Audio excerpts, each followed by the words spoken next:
And I know that people pass judgment, right?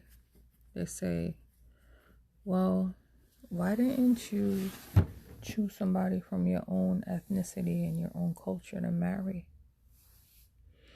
Now, I'm a 70s baby. I watched my mother be abused by my father.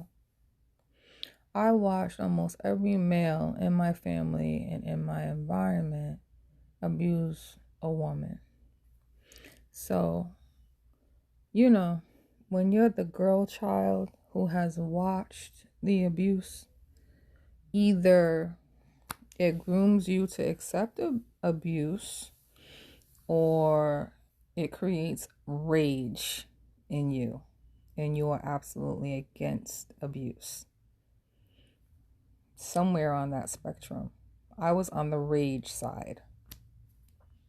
So I had a very bad temper and absolutely no tolerance for the abuse of women or children, and no tolerance for bullies. Can't stand a bully to this day. I don't bother you, you don't bother me, but I really don't like you if you're a bully. So I knew that about myself. And I noticed, like, I did what my parents told me to do. They say go to school, get good grades, find a good job, buy a house, create a viable social circle. I had done all that, right? But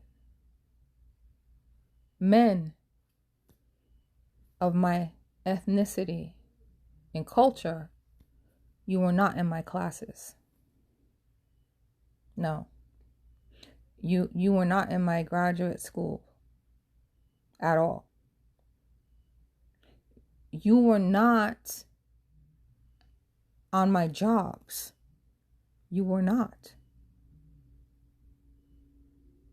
And if I encountered at least one of you at the same school, but maybe in a different program, or maybe at the school across the street or down the road, and we met at a social event, you weren't comfortable with me because of my intelligence, right? It was kind of like you didn't want me to be on the same level as you. So you saw me as competition, not as someone you wanted to love. So being somewhat attractive and being intelligent and being Black and, coming from the inner city, but not really willing to fully assimilate. Assimilation wasn't something I was interested in, right? So you couldn't convince me that I should just wipe my history, wipe my background, and be like Becky. You couldn't do that with me. No. Matter of fact, I would work in the all-white areas, go to school in the all-white areas, but I didn't want to live there. No. So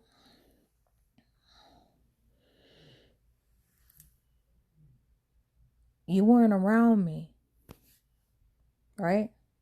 You weren't in my classes. You weren't on the job with me. I would see you maybe if I went out to a club or something like that, but you didn't really have an affinity for a woman like me. You didn't. I didn't have that many Black male options that were on my level, intellectually, emotionally, consciously, right? You were into things that I wasn't going to be or become. Like you were watching too many movies and videos and expecting women to be like that. And some of that I wasn't interested in. You see what I'm saying? So I didn't have that many options.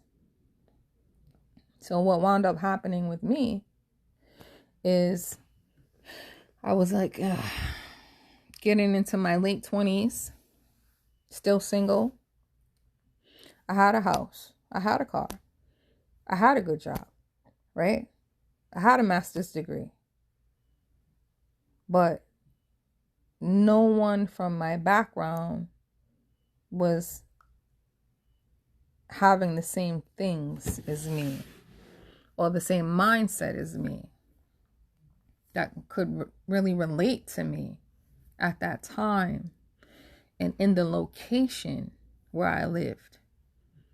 So it was a foreign man who said, listen, I want to marry you. I don't want you to be my girlfriend. I want to marry you. I want you to be my wife. No Black American men were stepping to me like that. They were stepping to me with nonsense. And like repetitive cycles of abuse that I had already watched and seen growing up that I wasn't about to enter into. So this foreign man was different. And that's how I ended up marrying outside of my ethnicity and culture. Because he was the only one that said, I want you to be my wife. All the other Black men were saying other things. I want you to be my side chick. I want to be in a poly relationship. I want you to be my girlfriend, and I don't want you to see anyone else, but I want to run all around the place with these other women. You didn't have anything good you were willing to offer me as a Black woman. That's how it happened at the time and in the environment that I was in.